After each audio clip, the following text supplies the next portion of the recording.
Hello students, today I want to teach on online classes because the whole world is, not to speak of India, even the whole world is suffering from COVID-19, what we call corona. So this pandemic disease has locked up all the students at home, so that I have decided to teach you the tips of English grammar and translation. First of all, I want to tell my introduction. I am Professor Bhuvneshwar Prasad Singh, Head of Department of English in DC College Semkhtiyarpur, Saharsa, Bihar. I have decided to teach you the tips of English grammar and translation. The first topic is that is the articles. Articles means अभिपद. वैसे हिंदी उर्दू और संस्कृत अन्य भाषा में articles नाम कोई चीज नहीं है. जैसे हम बोलते हैं ना, वह लड़का है, उसको अंग्रेजी बनाएगा he is a boy.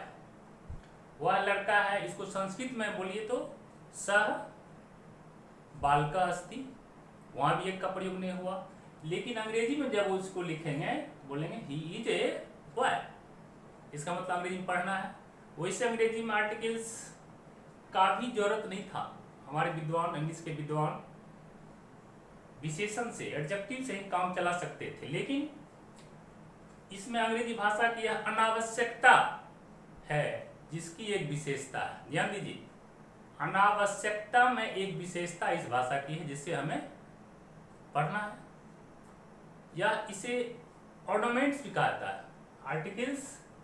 Articles are known as the ornaments of English language. जिस तरह से हम कह सकते हैं कोई औरत है, वो आभूषण पहनती है, ऑर्नामेंट्स, तो सुंदर दिखती है. यदि नहीं पहनती है तो औरत तो है, लेकिन इतना सुंदर नहीं दिखती है. लाइक दिस, अंग्रेजी भाषा में ए और एन देने से वाक्य की सुंदरता बढ़ जाती है.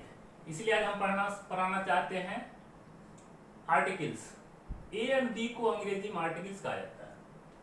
आर्टिकल्स के दो भेद हैं, इनडेफिनिट आर्टिकल्स ए और एन, और दूसरा है डेफिनिट आर्टिकल्स द. अब इसको हम रूल्स पर समझाते हैं. There are so many rules about a and the. Rules 1. Rule 1, जब किसी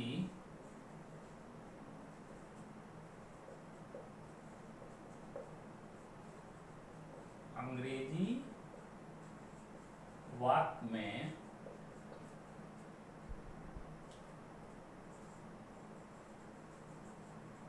सिंगुलर काउंटेबल नाउन, काउंटेबल गिनने योग, countable noun, singular countable noun अनिश्चित हो, माने क्या, इनडेफिनिट.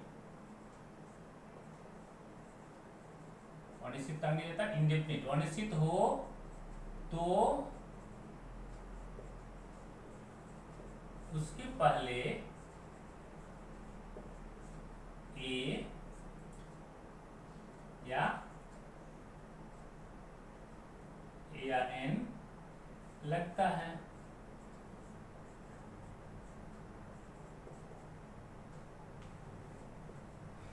और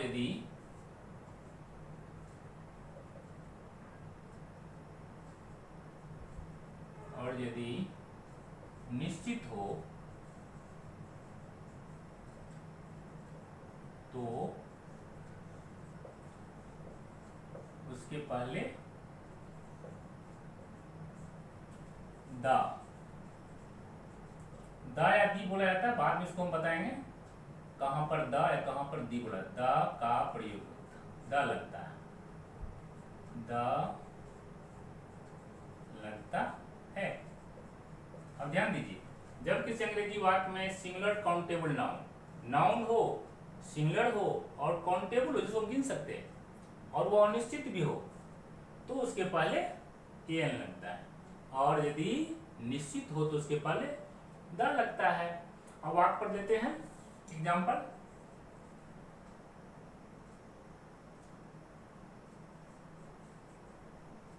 दिस इज ए काउ। अब ये क्या, काउ क्या है, निश्चित नहीं है कौन सी गाय है, उसके पहले ये लग गया है। अब फिर दी का प्रयोग देखिए, the cow is an animal. अब यहां ध्यान दीजिए, यहां ए लग गया काउ के पहले, यहां काउ के पहले क्या लगता है, द। क्यों लगा, अब इस पर ध्यान दीजिए। इसको हम एक नया टेक्निक समझाने जा रहे हैं कि क्यों यहां दी लग गया। एक ही काउ है यहां, तो इसमें ए लग गया, उस काउ के पहले यहां दूसरा वाक्य में दी क्यों लगा। इसको हम इस नियम समझते हैं, नियम नंबर 2 से, रूल 2 पर समझिए। रूल 2 इसमें है, इसका है anaphoric use of, anaphoric use of the. Anaphoric का अर्थ पहले समझिए क्या है, एनाफोरिक क्या है। Anaphoric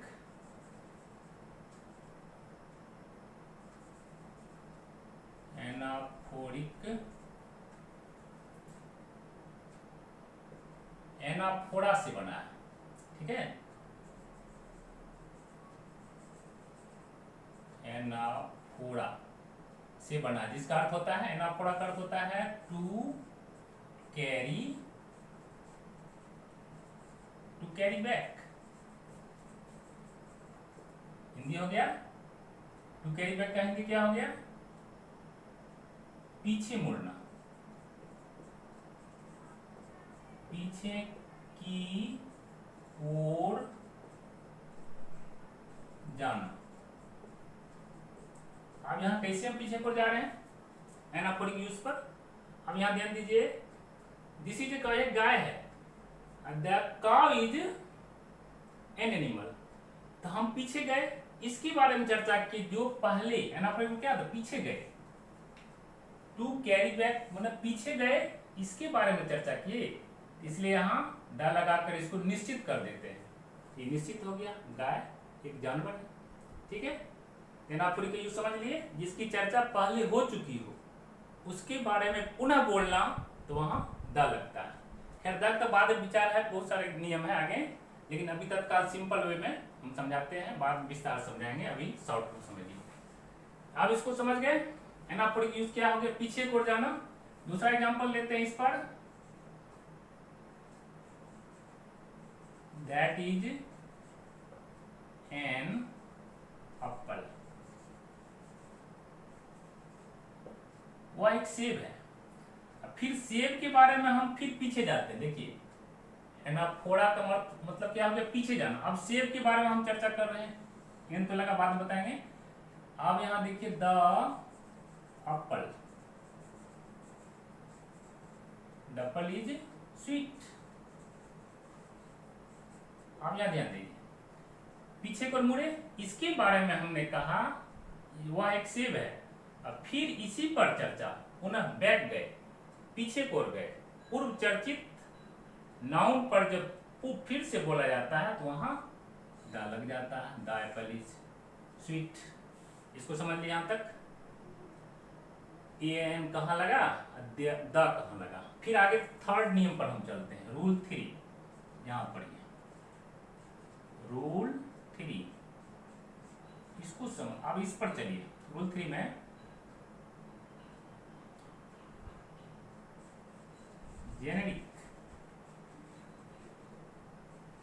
generic and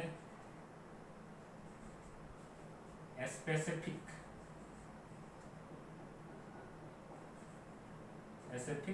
generic and specific use of articles.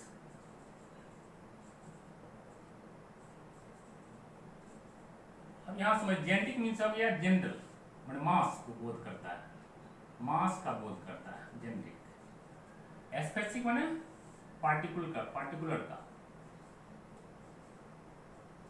खास। अब इसको समझाएंगे हम, जेनेटिक और specific use of particles. Articles में तीनों आ गया, ए एन, तीनों आएगा इसमें, तीनों का एग्जाम्पल से समझाते हैं, जेनेटिक में भी स्पेसिफिक में भी। इसका एग्जाम्पल लीजिए, इस एग्जाम्पल है इसका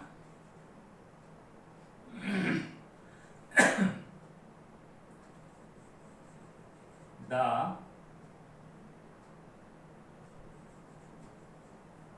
cow has 4 legs। गाय को क्या है, चार टू टांग होता है।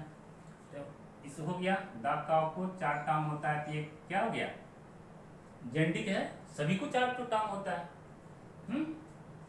द काव, और इसको हम ऐसे भी समझाते हैं, दूसरा एग्जाम्पल, अ काव, a cow is, नीचे में लिखते हैं, a cow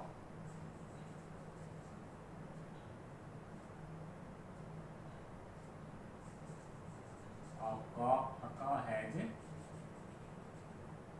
4 legs। आप ध्यान दीजिए, दो एग्जाम्पल हो गया, द cow has 4 legs, गाय को 4 टांग, अ काव, एक गाय को भी 4 टांग होता है। इस दोनों का अर्थ हो जाता है, the cow means the cow is equal to all cows, all cows का बोध हो गया। आ काव का अर्थ देखिए,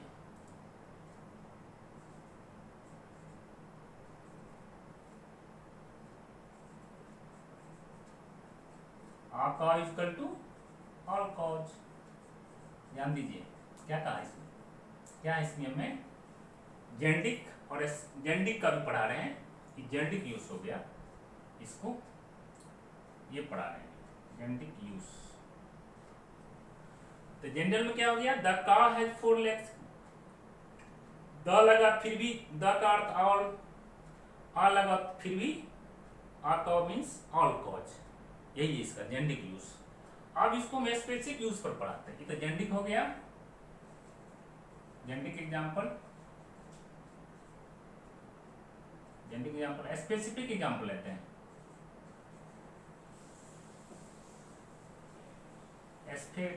स्पेसिफिक का एग्जाम्पल पर समझिए। अब यहां देखिए, यहां एग्जाम्पल लेते हैं, आई हैव अ काव, मेरे पास एक गाय है, ठीक है, क्या काव लग गया, द काव इज ब्लैक, गाय काली है। अब यहाँ ध्यान दीजिए, अब एक काव है, यहाँ है द काव, तो एक अर्थ क्या हो जाएगा, आ काव मीन्स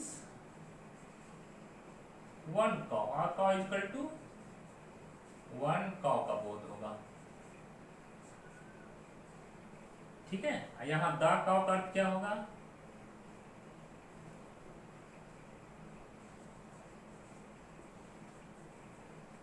द काव इक्वल टू 1 काव। समझ गए इसको, दोनों में तर्क कीजिए। द काव है तो ऑल कॉज का बोध हुआ, सेंटेंस पर है देखिए, द काव है 4 लेग, सभी गाय को 4 टांग होता है, आ काव है 4, एक गाय को भी 4, लेकिन दोनों का अर्थ होगा ऑल, ये हो गया मास का बोध करता है। होल क्लासेस, कौन सी का बोध कर दिया, होल क्लासेस मीन्स होता है जितनी गाय हैं दुनिया में, सभी गाय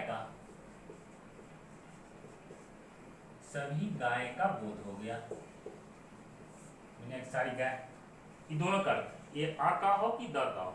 अब इसका अर्थ देखिए, इसका हो गया पार्टिकुलर, होल में नहीं, पार्टिकुलर, खास, पार्टिकुलर, पार्टिकुलर मतलब खास अर्थ में। क्यों? आ का है, आई हैव, ए का, मेरे पास एक ही गाय है ना, और वह गाय भी क्या है, काली है, एक खास पार्टिकुलर का बोध हो गया। यहाँ देखिए फोर का है, ऑल का बोध हुआ है ना, आ का है उसका भी ऑल का बोध हुआ, एक अंतर है। अब हम आगे चलते हैं रूल, इस पर रूल हो गया। अब रूल 4, इसमें देखिए मेन अब यहाँ आया, ये तो बता रहे थे आपको झांकी टाइप की तरह से कहाँ कहाँ लगता है। अब main use of a an कहाँ लगता है देखिए। अब द को छोड़ दीजिए, अब द को यहाँ हम छोड़ते हैं, आगे विस्तार से पढ़ाएंगे द को, है ना, तब का यहाँ छोड़ देते हैं। अब पढ़ जाएगा only a an the, the use of a an, मतलब क्या हो गया, ए एन का प्रयोग, ए या एन का प्रयोग कहाँ कहाँ होता है, इस पर चर्चा करेंगे। अभी द को छोड़ दीजिए, अभी आगे पढ़ाएंगे यूज ऑफ द, आगे विस्तार से। अब पढ़ाना हमको ए और एन कहाँ कहाँ लगता है, इसको इस पर देखिए। इसका है स्पष्ट है, पहले हमको पढ़ाया जाता था, देखना बाबू, यदि कॉन्सोनेंट लेटर हो तो वहां ए लगा देना, वावेल लेटर हो ए या यू तो वहां एन लगा देना। अब वो नहीं है, अब जमाना बदल गया, हाईटेक हो गया है, तो हाईटेक के अनुसार पढ़ाया भी जाता है। अब देखिए पढ़िए,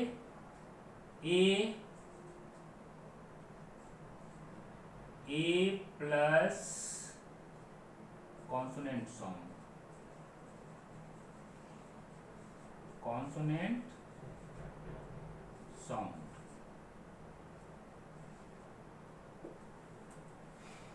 N plus consonant sound, an plus vowel sound.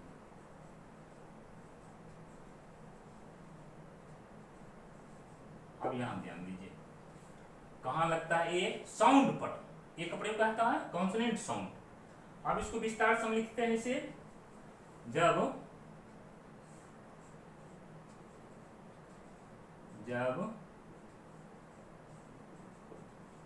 किसी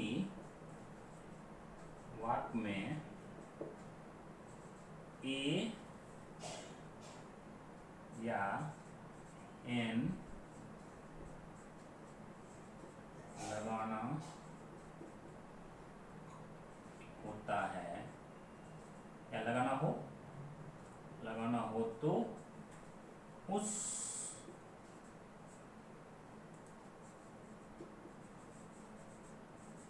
सिंगुलर नाउन को हिंदी में उच्चारण करने पर, उच्चारण प्रोनाउंसिएशन, उच्चारण करने पर यदि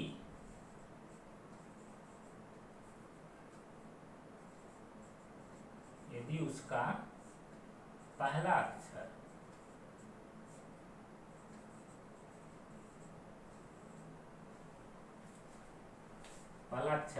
हिंदी का व्यंजन वर्ण हो, ध्यान दीजिए, व्यंजन वर्ण हो। व्यंजन वर्ण कौन कौन हो गया, क से लेकर के क तक ये आता है व्यंजन वर्ण, क ख ग च छ ज झ ल जितना है व्यंजन वर्ण हो, तो उसके पहले ये लगता है।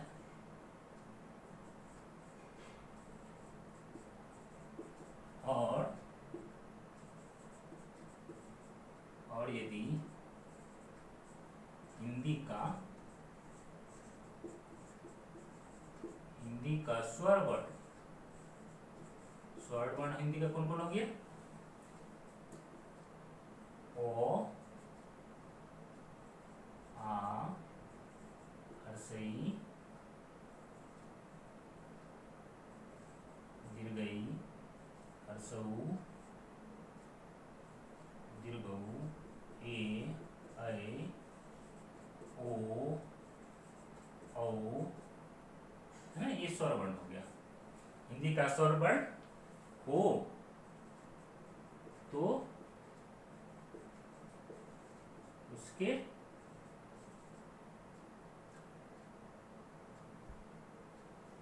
पहले एन लगता है।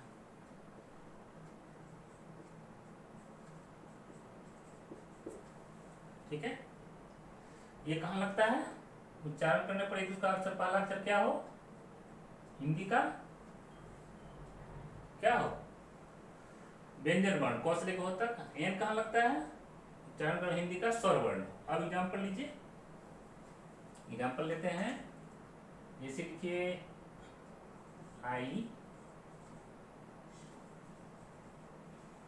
I have, सिंगुलर नाउन भी ध्यान दे, क्या लिखे हम? सिंगुलर नाउन क्या है? ये और एन का क्या होता है? एक होता है। एक होता है तो सिंगुलर रहेगा तब लगेंगे। तो अब यहाँ एन क्या लगेगा बोली तो इग, एग होगा उच्चारण, एक गलत बोल, एग, एग हो गया। पहला अक्षर क्या हो गया? ए, ये तो हो गया इसमें कौन सी में? भावेल में, स्वर वर्ण हिंदी का, यहाँ एन हो जाएगा। दूसरा he has dash, ये डैश पेन। अब पेन है, इसका उच्चारण कीजिए, कोई का पहला अक्षर देना, पेन लिखना नहीं, पहला अक्षर देखना, ओ, एक का। ये हो गया इसमें कॉन्सोनेंट लेटर में, यहाँ कौशले के तक आ गया, पो में, यहाँ हो जाएगा ए। ये तो हो गया सिंपल सामान्य है वाक्य है। अब थोड़ा जटिल वाक्य देते हैं, उसमें थोड़ा उच्चारण पर होता है प्रयोग। अब चलिए उसको पढ़िए, जटिल, थोड़ा सा वर्ड जटिल होगा, इसलिए घबराना नहीं है। उच्चारण करके हम देख लेंगे, पुनः बना देंगे उसको। चौथा नियम को रहने देते हैं, इस पर समझाना है।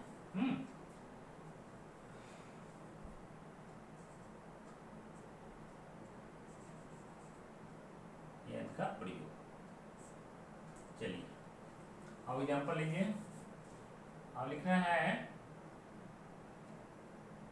अभी ई पर शुरू हुआ था ना, ई पर क्या होता है? एन लगा। अब ई पर ही वाक्य देते हैं, वर्ड देते हैं, वाक्य। यूरोपियन, यूरोपियन सिंगुलर है, अब उच्चारण करना है इस पर। इंग्लिश मैन, मैन सिंगुलर है, यहाँ एम ए लग गया। अब यहाँ देखिए, ई में, एग में क्या लगा था? सॉरी, एग में लगा था एन, यहाँ ई से शुरू है दोनों। उच्चारण किए तो पहला अक्षर खाई लिखना है, यो आता है। तो कर यूरोप लिखेंगे तो पहला अक्षर तो क्या हो जाएगा? यहाँ बोलिए, ये होगा। इंग्लिश मैन में लिखना, उच्चारण करना है तो कीजिए तो हर्षई, ये हो गया आपको स्वर वर्ण हिंदी का। और इसे साउंड भी देख सकते हैं, यहाँ क्या हो जाएगा? एन, दोनों अक्षर क्या है? ई से शुरू है, उच्चारण करने में बदल गया। यूरोपियन में ए, इंग्लिश मैन में एन, एग में एन, उच्चारण करना है उस पर। या बहुत साउंड भी देख लीजिए, यूरोपियन, मुंह में क्या आ गया? यो आ गया पहला अक्षर। कौन साउंड आ गया? यो, माने व्यंजन वर्ण का व्यंजन ध्वनि, कॉन्सोनेंट साउंड आ गया। इंग्लिश में ई आता है मुंह में।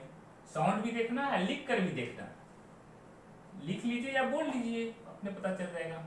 दूसरा लिखिए, देते हैं आप हॉर्स, हॉर्स को उच्चारण कीजिए तो हो आता है, पहला अक्षर क्या हो जाएगा? व्यंजन ध्वनि है, ए, आवर, आवर में क्या आएगा? पहला अक्षर आ, यहाँ एन हो जाएगा। इसी तरह से आगे बढ़ते हैं। ऑरेंज, ऑरेंज भी लिखिए तो ओ आता है पहला अक्षर, क्या हो जाएगा, स्वर वर्ण हो गया। ऑरेंज साउंड भी देख लीजिए, ओ मुंह से क्या निकलता है, भावेल साउंड।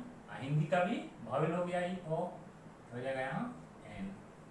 बस इसी पर फिर ओ से ही शुरू होगा, तब क्या होगा, वन होगा, वन आइड मैन, एक आंख का आदमी। तो उसका नहीं लिखना, खाली एक वर्ड लिखना है, क्या होगा उच्चारण इसका, वो पहला अक्षर, वो मुंह क्या आता है, वन, वन वन वो आता है पहला अक्षर, क्या हो जाएगा यहाँ एक। अब ध्यान दीजिए, दोनों ओ से ही शुरू है, उच्चारण क्या आ गया, भावेल साउंड आ गए हैं, कॉन्सोनेंट साउंड आ गया था, ये है कॉन्सोनेंट साउंड है, यहाँ आ गया ए। अब देखिए अम्ब्रेला लिखते हैं,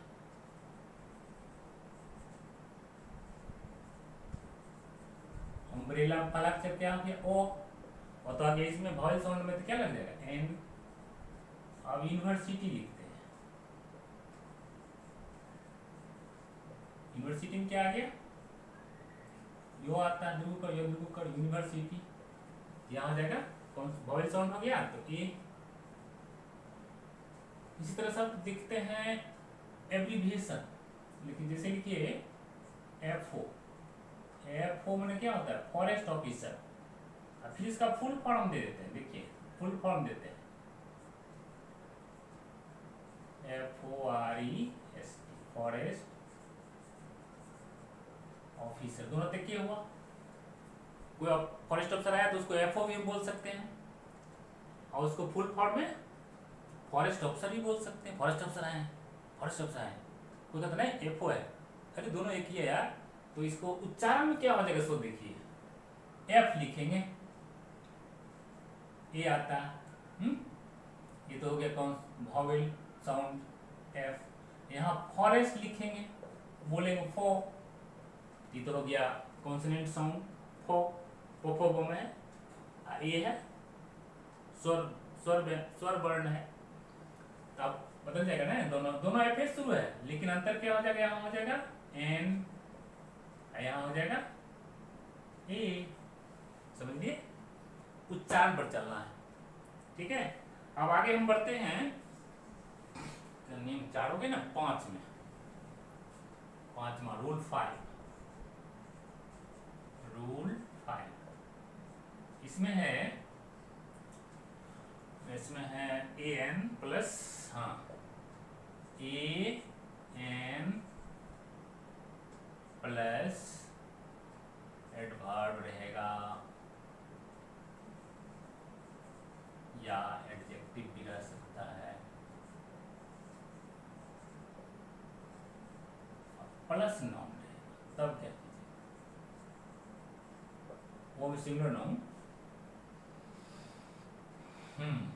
कहते हैं का अर्थ क्या होता है, एक, क्या अर्थ होता है, दोनों का अर्थ एक होता है, जब ये सिंगुलर रहेगा तभी देंगे, प्लूरल में कैसे लगेगा। अब यहाँ वाक्य देखिए, कोई वाक्य लीजिए, सिंपल वाक्य, जैसे दिस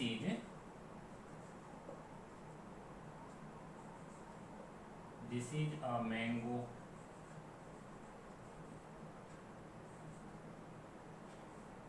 ठीक है। अब मैंगो पर लिखना है, मैंगो में क्या लग गया, मोय कर आता है, तो बता दिए मोय कर आ गया तो ये लग गया, है ना। अब इस पर इस एडजेक्टिव भरते, इससे पहले नाउन के पहले क्या आना चाहिए, एडजेक्टिव या एडवर्ब, कुछ लिख सकते हैं, दैट इज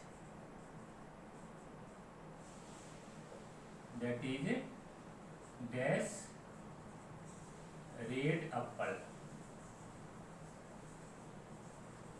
अब एप्पल में तो हम जानते हैं एन लगता है, सबको पता है, ऊपर लिखा है भी है, तो एप्पल में उच्चारण अनुसार एन लगता है, लेकिन उसके पहले क्या एडजेक्टिव आ गया, एडजेक्टिव आ गया, तब है नाउन।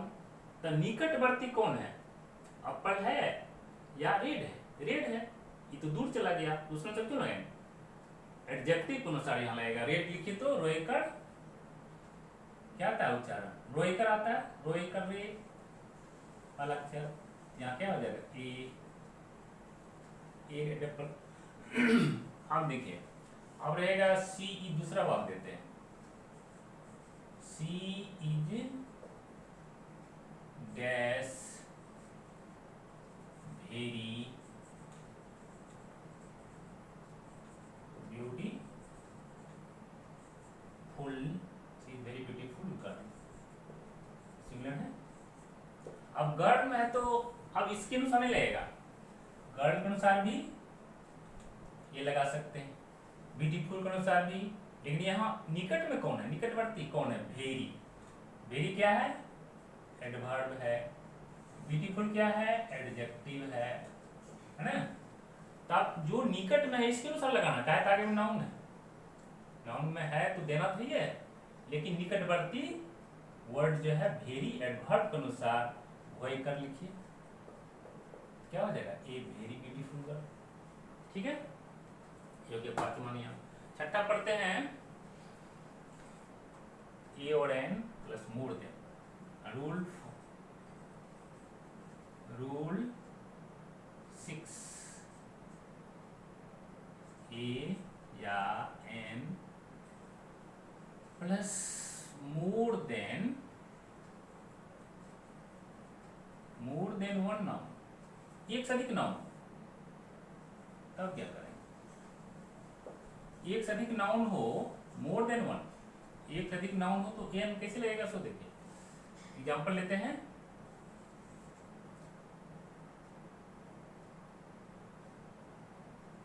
इसी वर्ड्स पर देते हैं, a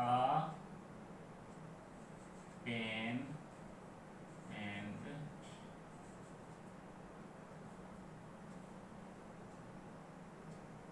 pencil,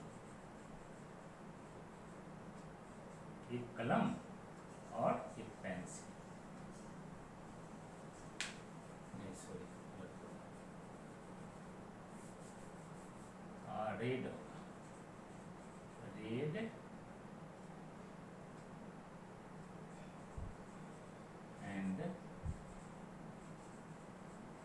red and black pencil. अब यहाँ देखिए एक पेंसिल है जो कि क्या है, रेड भी है और ब्लैक भी है, तो यहाँ दोनों कलर में रहता है, जैसे पेंसिल है ना, रेड भी रहता है, ब्लैक स्ट्रिप टाइप का रहता है, तो यहाँ एक ही पेंसिल ना हुआ, एक का बोध हुआ, एक का बोध, एक ही पेंसिल है जो रेड भी है और ब्लैक भी है, एक ही लगेगा, यहाँ ये लगेगा। जब दो पेंसिल का बोध हो तो दोनों के पहले ए लगाना पड़ेगा, आर्टिकल्स लगाना पड़ेगा, a red and a black pencil. अब यहाँ देखिए ए रेड है, एक लाल है और एंड से जुट गया, ये आपको सिंटेक्स का नियम भी है, जब दो नाउन एंड से जुड़ा हुआ, नाउन या एडजेक्टिव एंड से जुड़ा हुआ रहता है, यदि एक के पहले लगता है ए तो एक वस्तु का बोध होता है, यदि दोनों के पहले एंड के बाद दोनों के पहले नाउन या एडजेक्टिव जो हो दोनों के पहले ये लगा रहता है तो वहां दो का बोध होता है, तो दो हो गया, दो पेंसिल हो गया, दो का बोध है ना। अब नाउन पर देते हैं, ए राइटर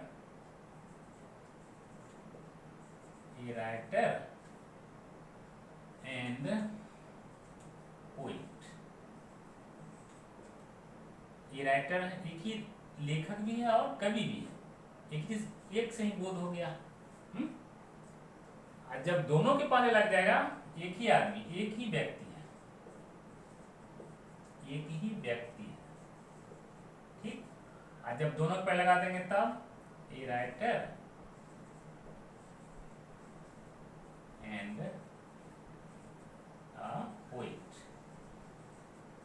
यहाँ ये दोनों तरफ दोनों नाउन लिखते, यहाँ एडजेक्टिव था, यहाँ नाउन है, राइटर एंड पोइट, दो एंड से जुड़ा हुआ, लेकिन एक ही के पहले आर्टिकल्स लगा एक व्यक्ति का बोध हो गया। दोनों के पहले जब आर्टिकल्स लगा हुआ ए आई एन गद्दी जो हो, गद्दी भी रह सकता है, तो वहां क्या हो जाएगा, दो व्यक्ति का बोध हो जाएगा, दो व्यक्ति व्यक्तियों का बोध होगा। ठीक है, चलिए इसके बाद हम आगे बढ़ते हैं 7वां नियम पर, more use of your hand. 7वां रूल,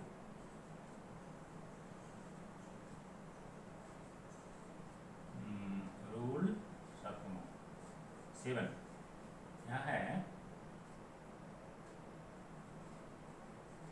मोर ने दिया ना, मोर यूजेज ऑफ ए या N, more usage of.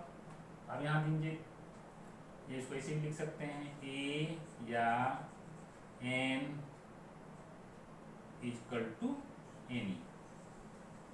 Any मतलब था कोई, जब कोई का अर्थ हो वहां भी ए या एन लगता है। कैसे, सो देखिए एग्जाम्पल में, एग्जाम्पल लिखिए, एग्जाम्पल समझिए। जैसे देयर वाज ए किंग, एक राजा था, एक राजा था, देयर वाज ए किंग हो गया। दूसरा वाक, देयर वाज एन एलिफेंट, एक हाथी था, या एन लग गया एलिफेंट के पहले, राजा के पहले क्या लग गया, ए। तो कोई अर्थ में भी एक राजा, कोई राजा, हिंदी क्या होता है इसका, कोई एक राजा था, कोई एक हाथी था। तो कोई अर्थ में जब हो, इक्वल टू कोई अर्थ में हो, तब ऐसा होगा, है ना। अब चलिए दूसरा वाक्य लिखते हैं,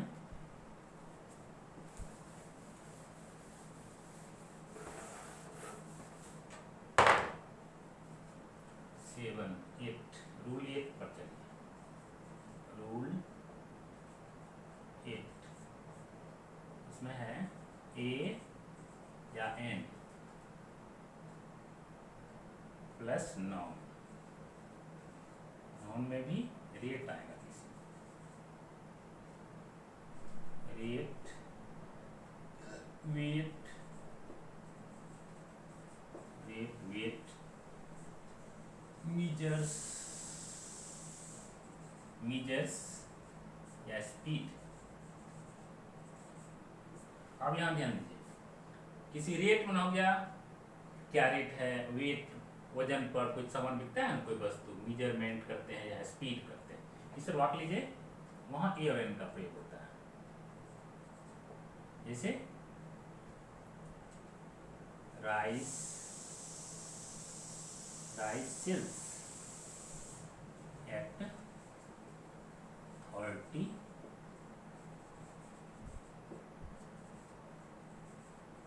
rupees a kilogram।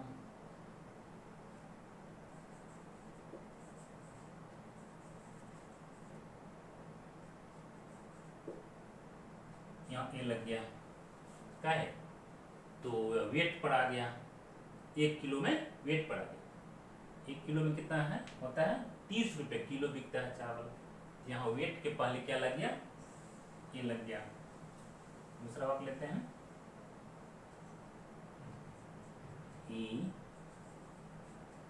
earns 50 rupees a day। एक दिन में कितना कमाता है, 50 रुपए कमाता है। तो डे के पहले लग गया, ये आपको अर्न्स होगा, ये earns, sorry, he earns 50 rupees a day। अब दूसरा है स्पीड पर लेते हैं, the driver is driving at 60 kilometers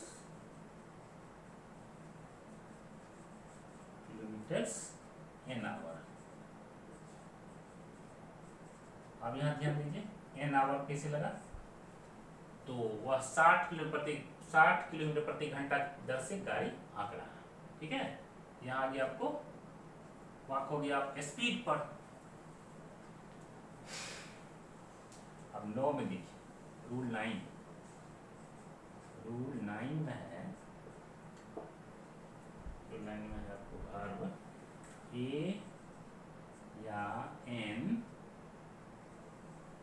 plus verb used as a noun. Verb का प्रयोग नाउन की तरह होता है। इसमें कैसे होगा? सो देखिए, वर्ब का प्रयोग कैसे होगा? Verb used as a noun. Example लेते हैं, पहला वाक्य लेते हैं इसे और दिखाने के लिए। ही वॉक्स इन द मॉर्निंग, वह सुबह में टहलता है। यहाँ हम वॉक्स क्या लिए? सब्जेक्ट प्लस क्या हो गया? V5 इंडिकेट का वाक्य है, वह सुबह में टहलता है। अब इसी वाक्य को यहाँ तो वर्ब है, अब इसको हम नाउन तरह वर्ब यूज्ड एज नाउन लेते हैं। ही या सी लेते हैं। सी वेंट और ए वॉक। यहाँ वॉक है, वॉक नाउन है, अच्छा सॉरी यहाँ नाउन है तो वर्ब। यहाँ वॉक्स का प्रयोग किए हैं ना, यहाँ वर्ब है। इसको नाउन जगह पर रख दिए तो नाउन के पहले क्या लग जाएगा? यहाँ जब उसका प्रयोग वर्ब का प्रयोग नाउन के तरह, वर्ब यूज्ड एज नाउन, जब वर्ब का प्रयोग नाउन के तरह हो तो वहाँ ए लगता है। ठीक है, अब लास्ट है रूल 10। रूल 10 इसमें है, लास्ट है। अब उसके बाद में है कुछ फ्रेज, सम फ्रेजेज ए या an plus some phrase. Phrases के पहले भी ए या एन लगता है। आप एग्जांपल लीजिए, कुछ फ्रेज है ये चार ऐसे, जैसे देखिए एग्जांपल में, जैसे कहता है ना आई हैव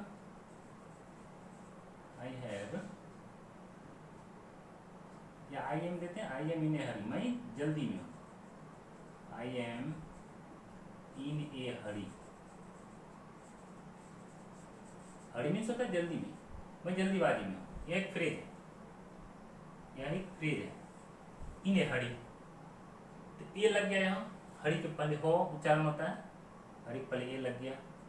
दूसरा होता है ही इज इन टेम्पर, वो गुस्सा में। He is in a temper, in temper, यहाँ ए लग गया। इन ए टेम्पर फ्रेज है, उसके पहले क्या लग गया? ए लग गया। इस तरह से टीचर कहता है कोई don't make a noise, don't make a noise, हल्ला मत करो क्लास, वर्ड में छोड़िए, डोंट मेक, हल्ला मत करो, डोंट मेक ए नॉइज। तो मेक ए नॉइज फ्रेज है, वहां ये लग रहा है आपको। इस तरह से कुछ फ्रेज में भी ए एन लगता है। हो गया। अब हम अगला क्लास में पढ़ाएंगे, ये तो कहाँ कहाँ ए लगता है, 10 रूल बताए आपको, रूल पर बैठा दिए। सिंपल नहीं, थोड़ा विस्तार कर दिए, इनलार्ज कर दिए। पहले हम सिंपल पढ़ाते थे, अब सोचे कुछ नया टेक्नोलॉजी दें, चाहे टिप्स का मतलब होता नया चीज है ना, the tips of English grammar and translation. तो नया ढंग से हम इसको टेक्निक से पढ़ाते से लड़का तुरंत फॉलो कर जाए, है ना।